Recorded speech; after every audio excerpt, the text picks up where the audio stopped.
How to recommend someone on LinkedIn. Hello everyone, this is Sabrina here to help you today.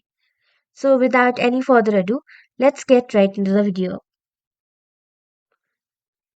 So first, open your LinkedIn and the person that you are going to recommend will have to send you a recommendation request. So once they send you a recommendation request, all you have to do is tap on the request and then you will get a form all and then you will have to fill that form and stating about your relationship with them, whether you are their co-worker or their superior or whatever you are. All you have to do is fill up that form. Make sure you fill that form correctly and with correct details and just send them. So that's it.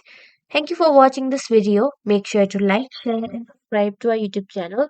If you got any question, comment them down and I'll catch you in the next one.